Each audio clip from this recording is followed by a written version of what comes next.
Vent, pluie, inondations, les Hauts-Marnais vivent depuis cet été des événements climatiques catastrophiques qui renforcent les inquiétudes climatologiques déjà existantes. Louis Baudin, ingénieur prévisionniste météorologue, est bien conscient de ces questionnements et est venu échanger à ce sujet avec 230 Hauts-Marnais ce mercredi 13 novembre.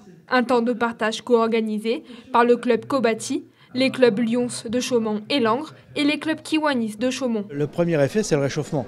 C'est-à-dire que là, on le voit, y compris en Haute-Marne, c'est un département où traditionnellement, tous les hivers, on avait quand même de la neige, du froid, des gelées fréquentes.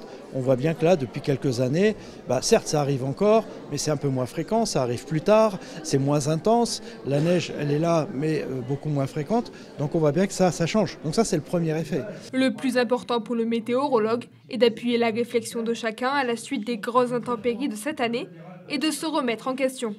La solution est de s'adapter et d'être plus attentif à l'environnement qui nous entoure.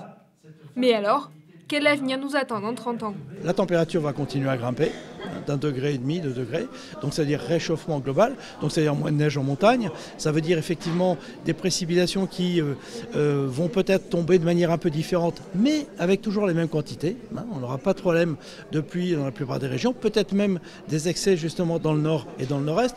Et en revanche, près de la Méditerranée, des sécheresses qui pourraient s'accentuer. Et peut-être des déséquilibres dans les quantités de pluie qui vont tomber à l'avenir. Voilà ce que dit aujourd'hui le GIEC sur la France. Donc il n'y a pas quelque chose de catastrophique, ce n'est pas encore le cas. Donc au-delà de l'aspect rural, c'est plus un aspect collectif aujourd'hui qu'on doit retrouver et on appelle ça un bassin versant. C'est-à-dire que sur une zone où toutes les gouttelettes d'eau vont converger vers la même rivière, eh bien, on doit être tous ensemble pour réfléchir à la façon dont on va aménager cet espace-là pour que justement ces fortes pluies, quand elles arrivent par exemple, ou ces fortes chutes de neige, n'aient pas de conséquences pour l'ensemble de la population.